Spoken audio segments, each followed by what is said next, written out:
Hey, food friends, and welcome to the Food Founders Podcast. Whether you're looking to get on your very first store shelf or you're looking to grow your national or even international food brand, this podcast is going to teach you what it really takes to launch, grow, and scale a packaged food brand.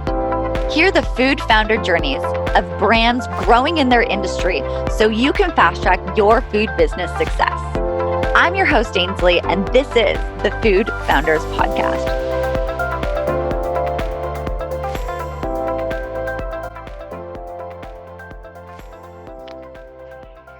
Hey guys, I'm here with Hugh Thomas from Ugly Drinks. Hugh, welcome to the Food Founders Podcast. It's a privilege to be here. Thanks for having me on. It's a busy time, I know, for everyone. So I'm glad we managed to find time to chat.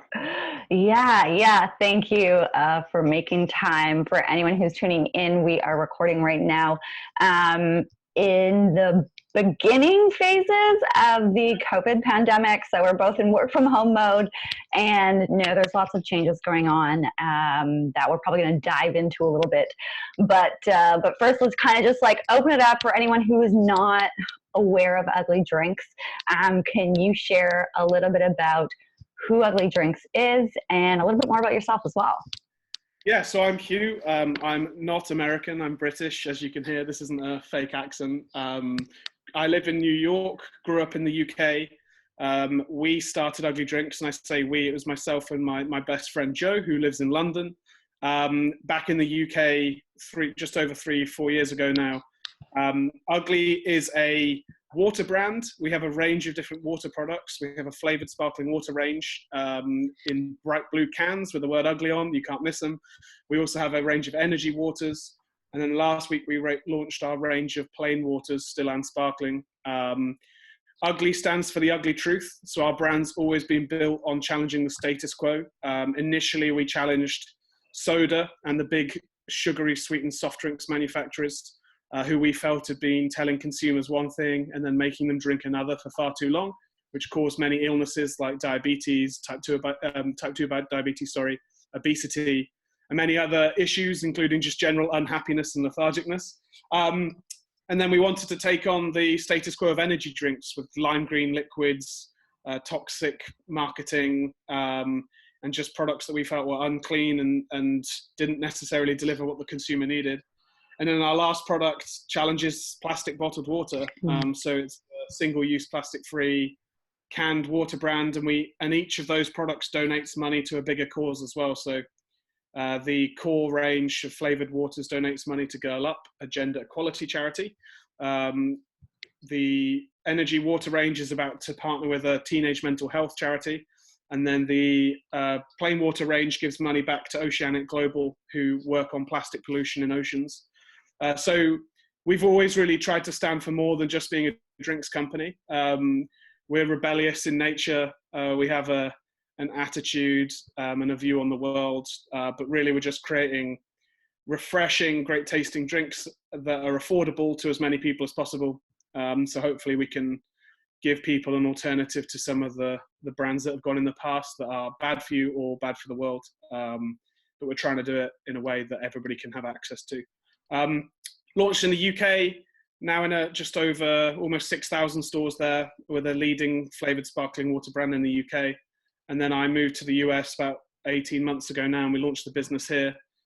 We have been building the business across the US, in the Northeast, Tennessee, interestingly, Arizona, and on the West Coast in California as our early test markets. But we've been available direct to consumer in the UK and the US from day one nationwide. So we've shipped about 40,000 deliveries to doors, and we are doing a lot of that this week, which has always been an interesting part of our business as well, and something, because we have a younger consumer, they've always wanted to be able to have access to us from their mobile phone or desktop computer. We always had that from the beginning too. So that's the whistle stop of the business. Hopefully that gives you a bit more of an idea. Of who we are. Yeah, and you guys are the definition of a challenger brand. You have challenged the status quo of 3 of the largest categories within beverage, like soda, energy drink, water. You guys are, easy. And you've really like, you've exposed what I think a lot of people feel uncomfortable with, and they have kind of turned a blind eye. And I think it's great what you guys are doing. It's a beautiful thing, far from ugly, of what you guys are doing. It's great, you know, especially, I have a lot of history in the bev world.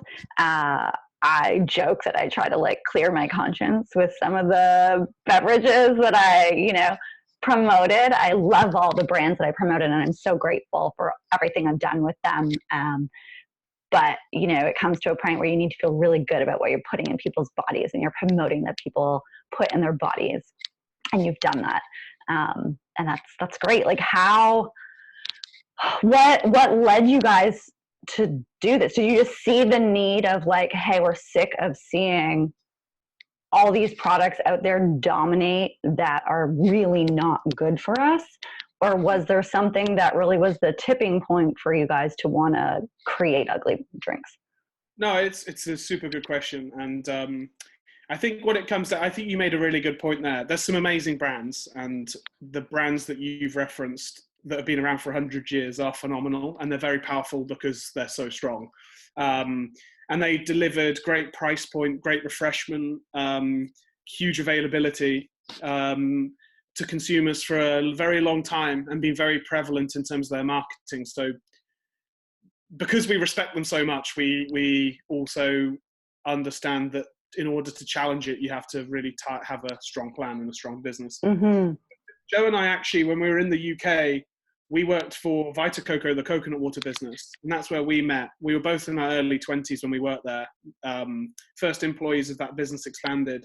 And what we were seeing as the coconut water business grew is that people were switching away from drinking, you know, high sugar sports drinks, high sugar juices, high sugar smoothies, high sugar non-alcoholic beverages, and carbonated drinks, to move to coconut water because of its benefits and its lower sugar content. But I think Joe and I realized we wanted to take it one step further, and thought, if you don't want to drink sugar at all, or a juice type product like coconut water, what can you drink? And you look at the water, you end up with water, and you look at the water brands we had in the UK when we were there, and they're either very functionally led and quite kind of premium, kind of drink this when you exercise, or, you know, when you're working out, or they are based on provenance, and it comes from this mountain range, or it comes from this island in the South Pacific. And we were just sitting there going, isn't it crazy that if you want to avoid sugar or avoid chemicals, that you end up buying water brands that come from mountains in France or islands in the Pacific, and also are relatively premium and have brands that don't necessarily speak to you the way that these amazing soda or energy drink brands that are fun, speak to young consumers, do great marketing. And so what Joe and I wanted to do is we wanted to make a healthy alternative that was affordable, but then build a brand around it that excited people, and it made it something positive to pick up and exciting to pick up, rather than something that felt like a sacrifice or a boring healthy choice, which it is a healthy choice, but we don't want the healthy choice to feel like a healthy choice. And you know, we'd seen that in some other categories where they'd done quite a good job of it, but we felt versus soda, there's an amazing world of beverages that I still buy that are, you know, $5, $10 for, you know, green cold pressed juice or some of these other healthier beverages. But really, the soda consumption is such a big volume item in the US and in the UK too, and I'm sure where you are in Canada, the numbers are so big that you have to understand that this is regular people who are trying to get food on the table, who have limited budgets, who are buying soda for their families. And we wanted to create a brand that could sub in for that without anybody really realizing that they've given up, you know, 40 spoons of sugar, which is in a regular can, let alone a 2 liter, 3 liter bottle of soda. And so that's why we have a product and package that is bold and bright and has a young vibe to it, is because, you know, and we're at the same price point as soda, we're at the same price point as the other sparkling waters, is because it shouldn't cost you the world to make healthy switches. People still want that ice cold can refreshment. They still want something that's affordable that you can fill the fridge with. And so that was what we always set out to do. And we didn't just want a product that was popular in New York, California, or London. We wanted a brand that could be popular in, Tennessee, where we're seeing success, or Arizona, or, the middle of the UK, where Joe and I grew up. So that's always driven us. And I think it came from kind of going, okay, consumers want less sugar, but they don't always want the brand to be wrapped in premiumness or worthiness. So back from there was always core to what we did. What I love about how you guys have gone about this is that you recognize that having healthy doesn't mean it needs to be like so prestige. Like everyday mainstream people also want to make better choices. And you found a way to stick within the like zone of reference. It's not a super premium brand. It doesn't look super, but it's fun. It kind of reminds me of like an energy drink, kind of reminds me of like a soda, but it catches your eye. It makes you feel like engaged and playful. And you're right. Like you guys saw this gap in the market of like better for you and just like approachable. And it's amazing when like actually saying that no one has really done that before. That's it. And there's so many startups, and I have so much respect for colleagues in the startup world. And I buy these products too, right? And I love them. And I love finding out about new trends and new ingredients and things like that. But Joe and I always came at it from the point of view of, 1 in 3 Americans is pre-diabetic. So what are those people buying? And they're buying legacy brands. They're buying brands that have been around for 10, 20 years. And we need to disrupt that. So, creating something that's at a price point or in the wrong part of the store was never going to solve that problem. So you have to, fish where the fish are. And that's why we created the proposition we have. It has also meant that it can be very challenging at times because we are up against Goliaths. We are David versus Goliath, and you have to fish like a David. So we have to play to our strengths as much as play them toe to toe at what they're good at. Right. And how has that whole process been in terms of how it's kind of shifted how you guys are going to market, things like trade spend, marketing spend, like how have you found a way to compete with such, dominant brands with massive budgets, massive distribution networks, and really come at them from a challenger standpoint? How have you guys been able to do that? Because you have been able to do it really successfully. And I think a lot of people, have this idea of wanting to get there, but just not sure how. And you guys you're doing it. Yeah, we're still a million miles away from where we vision we'll get to. But I think hiring great people has been probably the first thing that we've done that has meant that we have not an advantage versus the big competitors, but we put ourselves in a very strong position to compete with them and play them we play a very different game in terms of getting our great people in front of store managers, in front of consumers, in front of buyers. We have an incredibly passionate team that lives the ugly values. And I think when you're small, it's almost like you're a speedboat versus an oil tanker. And so we're able to get in stores, build relationships with managers, build relationships with the consumers that big companies aren't able to do because they've scaled, they're too big to be able to react in a small way. So we treat every phone call, every meeting with the same level of respect, whatever size of the customer. And I think we've just been adding one by one every store. And that adds up and builds up over time. And I think big companies have many brands to sell, many different products, and it's hard to win that over, and certainly with consumers too. So that's been a big part of it. And then I also think being digitally native from the beginning it's meant that we've built quite amazingly strong one-to-one relationships with our consumers online as well. So having tens of thousands of consumers that have purchased Ugly online, they receive a great blue box. They get lovely email communications. They have a customer service team, which is our own team, to reach out to and helps them solve any problems. And I just think for a big company, it's hard to replicate that feeling of authenticity and approachableness that you suggested at the beginning. No, I think those two things are quite often overlooked. But if you have the right people and you treat everybody with respect and every consumer with respect, it goes a long way. And so what we're focused on doing is replicating that, which is why we've broken down the US into smaller geographies rather than looking at it all as one, which would be overwhelming. How do you go region by region, understand what works, understand how you do it, and then replicate that one by one? So, we've got this place working, then we'll look at the next state. So we started in the Northeast, kind of understood what worked here. Then we launched in Tennessee. Then recently we launched in Arizona. We're about to launch in California. And then there's a bunch of other states we're launching later in the year as well. Everything pending, obviously. I shouldn't cough on this podcast, sorry. But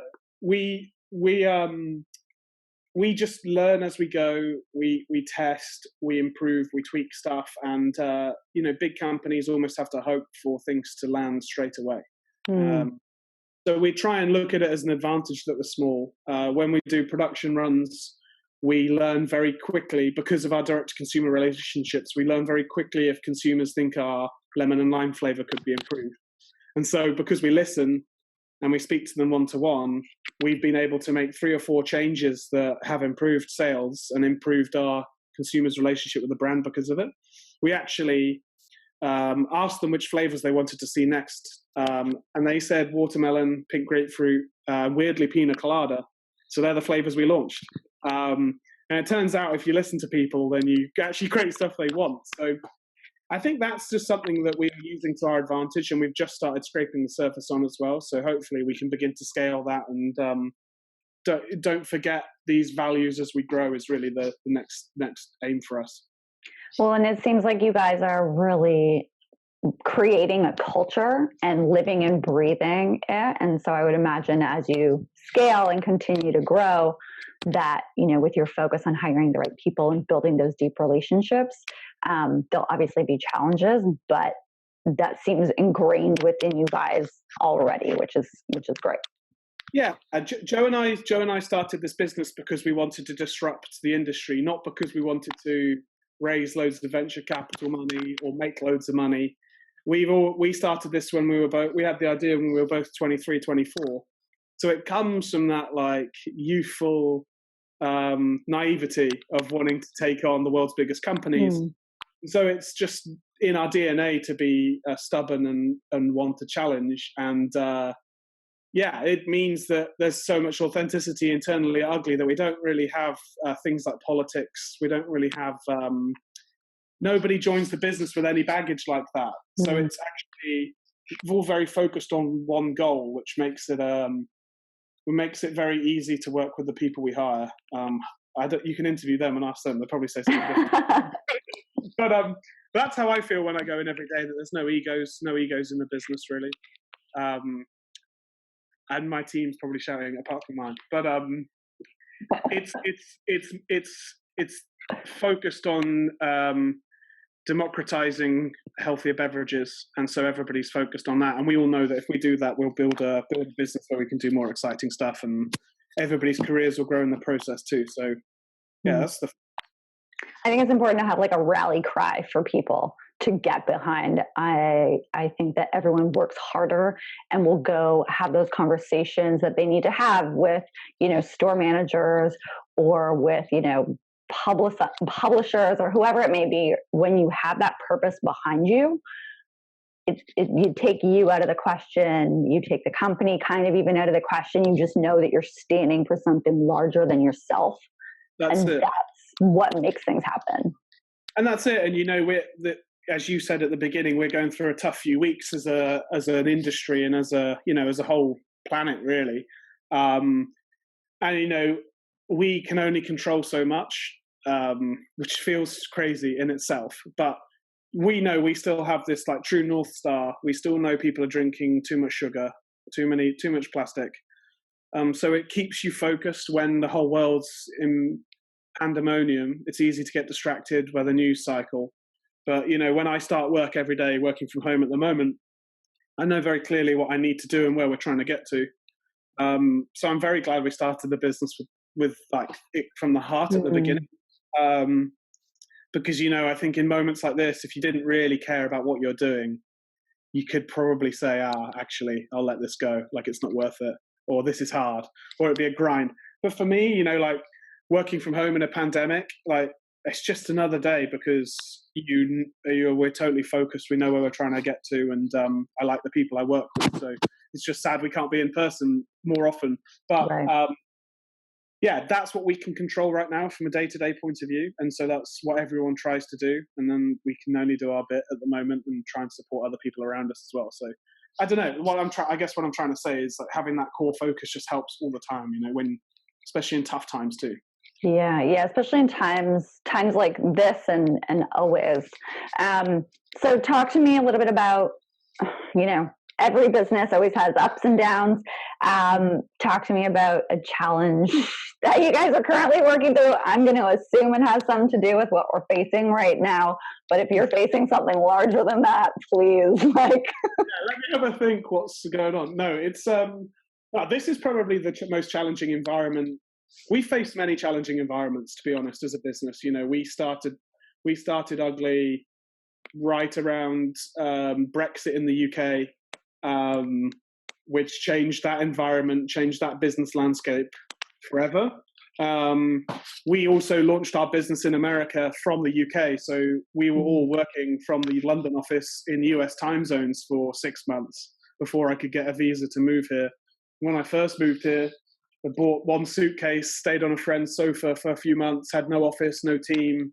So, you know, coronavirus, as much as it's incredibly tragic from a human point of view, and there's people doing amazing things right now in the health service, as we discussed. My mum obviously works in that in the UK. But there's, you know, there's always challenges in a startup, and this is just an amplified one that you have to react to quickly. So for Ugly at the moment, I mean, it impacts everything. It impacts our retail partners, you know, many of who, again, are doing, you know, heroic work, really, continuing to keep shelves stocked and having lines of customers out the door. It's pretty amazing. You'd never thought you'd see that. And even the delivery drivers for FedEx and Amazon are right on the front line of getting people what they need in the face of everything.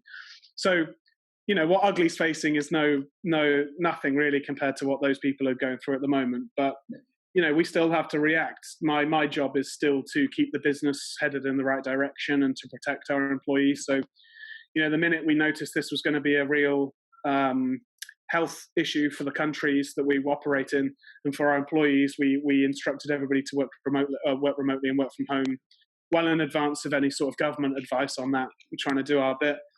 And, you know, that has its challenges, right? Because communicating internationally virtually is a tiresome thing to do. We've done it a lot anyway as a business, but whole business operating like that. So that does take a bit of adjustment. But really now satisfying demand and keeping up with demand, we have obviously a long shelf life water product, which has strong demand right now. We're lucky enough to have that. But then, you know, working with our co-packers to produce products safely, to deliver it safely, to make sure that we have the capital required to continue to keep up with production as a small business. And then also the direct consumer business, we have, you know, thousands of deliveries going out a week at the moment, making sure they're packed safely by people who are in a safe environment, has been a big focus for us over the last couple of weeks. And, you know, what's good about it is we've probably highlighted 4 or 5 things already since the start of the virus that we might never have spotted in the business. Processes, you know, you spot weaknesses, but also spot strengths internally of what is strong. So it's actually, you know, we always say there's the Ryan Holiday book, The Obstacle is the Way, which talks about Seneca and obstacles showing paths. This is obviously no obstacle that anybody really wants to come across, and it's very hard to look optimistically at it as a human. So I caveat it by saying that, and I hope everybody stays well. But from a business point of view, it can only bring you together if you take it optimistically. It can only highlight areas where there are great things in your business. There's opportunities, certainly. You see restaurants adapting this week to delivery, to takeout, to marketing their businesses in different ways. And that's what I always just think is great about entrepreneurialism and the opportunity we have to control our own destinies, is that, you know, Ugly can control what it does. Today, we're trying different things at the moment. We're testing whether people will send ugly to a friend, keep their fridge stocked if they're having a rough day. Mm-hmm. Last week, we created a working from home bundle on our web shop, which gives you enough product for a few weeks of quarantine. We're trying stuff to, keep things lighthearted. We create what we think is a great tasting product that's affordable, that can come to your door and keep your fridge stocked. So we're trying to stay positive on that front, and then really look to see if there's, opportunities in this crisis for our business to come out stronger the other side. And that is the mentality that trying to have internally. There was maybe 5-6 days of, not panic's the wrong word, but urgency. What's going on? What's happening? And I think if you stay calm as a leader and make some tough decisions and stay focused and keep everybody focused, that it's actually a lot of opportunity here for us to improve the way we work and to stick together. And then when this does subside and we come through the other side, I think we will all be stronger for it. As people, we'll come out tougher and more ready for what comes ahead. So trying to look at the positive side of it, which is what entrepreneurs have to do, I think. Yeah, absolutely. And that's a really big piece. Like, there is a way to make things work. These obstacles force you to look at that. And it's completely unfortunate, everything that's going on. But people, the way I look at it is like, within the food and bev world, people need what you are selling right now. They need healthy alternatives. They need beverages. So, I mean, anyone out there who's listening, who has a great product that can improve people's lives, like, now is your time to like step up, because the people need it. People need it at home. And it's up to you to find ways to like make that happen, right? I think everybody goes through, and maybe I did as well, that first kind of not panic buy or stockpiling, but those first quarantine essentials definitely look like Sour Patch Kids and bags of Doritos, but you eat those in quarantine for 3 or 4 days and you're going to feel pretty rubbish. And this is a time to look after ourselves physically and mentally. So, getting clean, healthy food that's affordable to people that can sustain you over a long period of time is the key. And so that's, again, like you say, anybody with a brand or product like that should be looking at ways they can get it to consumers effectively over the next few weeks. Yeah. Talk to me about like your guys' growth. Some of the big wins that have really changed the trajectory of the business. If you think of like one big event, 2 big events that have happened that have really shifted or helped giving you almost validity in that you're onto something, that people really need this, that they're asking for this. Mm-hmm. What would that be? Yeah, there's many. The first thing that came to mind is our New York retail launch. We partnered with a small distributor in New York right at the beginning, who was going to get us in, a small number of accounts, 50 to 100. And that was who would talk to us at the time, right? Who would take a risk on our product, who would take us on and get behind us. And we worked with them to put the brand everywhere, to build displays, to, generate rate of sale, to generate velocity. And, that then put us in a position where we started getting noticed, and I started getting inbound from much larger distributors who we now work with and put the products in a lot more stores. But for me, that was the moment where it was like, wow, if you do the right things and focus on the basics, opportunities come to you as well as reaching out. And I was glad that we decided to build up brick by brick that way. And it's consistently proven out. And we've used LinkedIn a lot to communicate, to show how we're building, and it's obviously got a lot of eyeballs on what we're doing. But sharing your journey, you take people with you, and they can see the progress. And so once they started to see and hear that the product was turning and that the product was moving, you then get much bigger retail partners coming to you. And it's the same in the UK too. Our very first store was Selfridges, the department store, which is American founded in the UK, very famous department store. We were in there, and Joe and I actually did demos, and our early team did demos in there pretty much every day for the first 2 months of the business. So we were the number one selling drink in the store, obviously. Outselling, famous soda brands and other products. We met, interestingly, we actually met our lead investors now in that store. Little did we know at the time that they would invest in us 2 or 3 years later and be one of our strongest partners.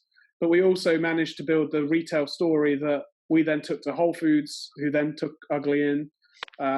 We then did the same in Whole Foods, hundreds of demos in that year. And then we took that story to the large retailers in the UK, and things moved on from there. So you don't know at the time, but Selfridges saying yes to taking us opened up the door to a lot of the path for Ugly. And so the big moments that, what's the quote? Luck is when preparation meets opportunity. Like, we put ourselves in the position where the people could come to us once we'd proven out what we were doing. So every time we launch somewhere, we're trying to prove it works in that market. So New York proved it could work somewhere else. And again, the distributor we worked with in Tennessee came to us. Distributor we work in Arizona came to us. Same in California too. All because we're proving it out as we go rather than stretching ourselves too thin. So I'd say those are kind of, I guess, big moments where this is cut through. There's many others. I mean, we've been featured on TV shows, all sorts of media articles, and but we've just tried to be authentic in every touch point. And what do they say? It's not again, I'm full of these awful quotes. It's the drip, drip, drip that causes your ceiling to fall through. Right. Yeah. Yeah. It's not the one night of rain. It's the dripping over 365 days. And so Ugly consistently just pours those drips. And if you do that in a small market or in a big market, eventually it happens, which is what we've seen, I think. Yeah, that consistency of proving that it's working and consistently going out there as well. Like, you guys are out there demoing it all the time, getting people to try it. And a lot of people don't want to do that, or they don't see the opportunity in doing it. And you guys have really leaned in to say, this is how we get results. This is how we get people to try to get aware of the brand. And it's like opened up other doors to investors, right? Like, who would.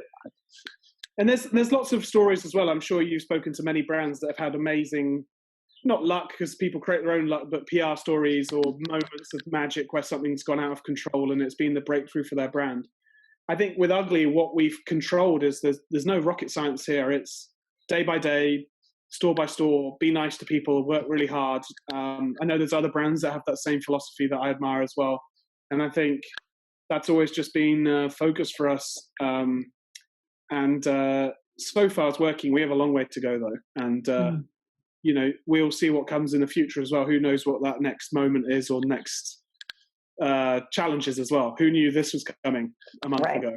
Yeah, yeah, exactly. I was reading some of the news articles from January on COVID in the US, and they thought it was going to pass over. Even very big articles and publications I respect hugely. So no one saw it coming, and now we're just reacting to it. But equally, it can go the other way too at any moment. So we'll see what happens. Absolutely, absolutely. Any advice for anyone out there right now who is thinking of starting a food or bev business or in those really early stages? What advice would you give to someone just starting out? Yeah, I love this stuff. So advice. The first thing is when we initially started the business, Joe and I, we started emailing from our Gmail or Hotmail email accounts. I don't know what mine is. It's too embarrassing to read out. Or even just hugh.thomas@gmail, which it isn't, but if that was it, you don't get the cut through. The same way that even if you just get a domain name and create a holding company and create a small logo and put that in your email, that you get. So, if somebody just wants to hear back from a retailer or hear back from a co-packer, even just getting a domain name set up and an email address and having CEO and a logo and a website in your email, in your signature, will make a massive difference and makes you look more legitimate than just emailing from a personal email address. That sounds really simple, but honestly, it opens so many doors. And then the other thing I'd say is all the advice is out there. All the people who have the answers are out there. Everybody I've ever met in the food and drink industry is really nice, pretty much. 99.9% of people I've ever met, I've always got on with. And everybody is in this game out of passion because there's much easier ways to make money. And there's much easier lifestyles, certainly.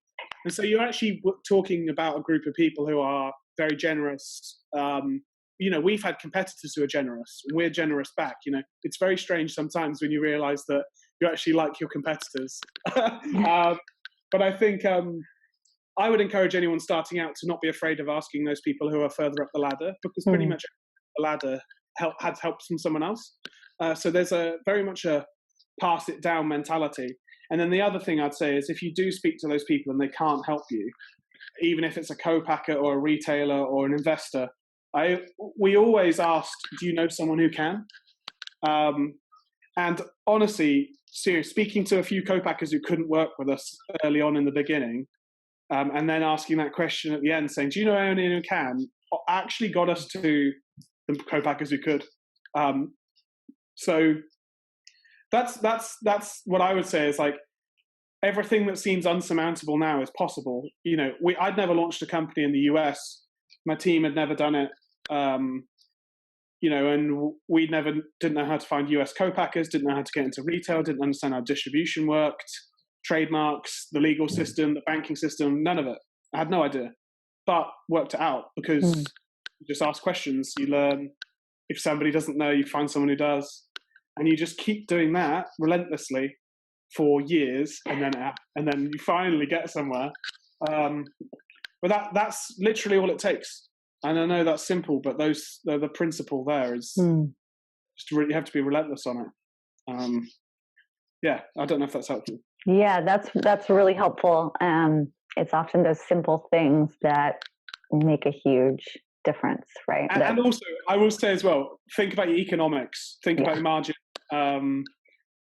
because you need to work back from a price point that's accessible for consumers. You need to really think that stuff through because you can burn yourself so fast. So right. I like that in. Whilst you were talking, I was like, let's give something actually useful. Definitely think about margins and speak to people who know what they're talking about, because it can derail your business so fast if you get it right. Got it. That's helpful. Cool. And last question, just to finish everything off. I always like to ask everyone, what is your brand pair perfectly with? Like what does Ugly go great with? I think Ugly goes great with everything. I probably have 8 cans a day, but I love Ugly with a slice of pizza. Like a slice of takeout pizza with a can of seltzer. One of our ugly cans. Like I've always just thought it's just epic. And so many healthy brands partner themselves with salads and kale dishes, but it's like sometimes you want to indulge, but you definitely don't need to wash that down with 40 grams of sugar. So I've always loved that image in my head of somebody having like a slice of pizza with a can of Ugly. And I just think that's life in balance. Love it. That is life in balance right there. Cool. Well, Hugh, thank you so much for sharing all of this. This is really, really helpful for everyone, no matter what stage you're at. And I wish you guys so much success as you continue to grow throughout America and across the globe. And hope you guys are all staying safe. And anyone out there, if you want some refreshing drinks delivered right to your door, go check out Ugly Drinks. Yeah, and if anybody wants to email me, hugh@uglydrinks.com, I'll try and reply to anybody's help or point in direction of mistakes we've made to help you avoid them. So we're always here if that helps. Cool. Appreciate that generosity. This industry is beautiful like that. So thank you for continuing to open that up for people. Appreciate it.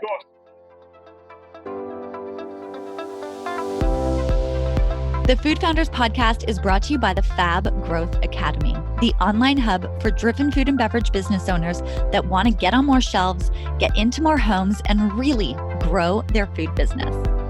Inside the Fab Growth Academy, Fab standing for food and beverage, you'll have unlimited access to tools, resources, and training from myself and my food friends. So if you know you have a great product, Let's work on building the business side of things so that more people can enjoy it and you can make the impact I know you want to make with your business. The Fab Growth Academy is now open. So hop on over to growmyfoodbrand.com to join me and your fellow food founders inside the Fab Growth Academy. I cannot wait to see you in there and help you grow your business.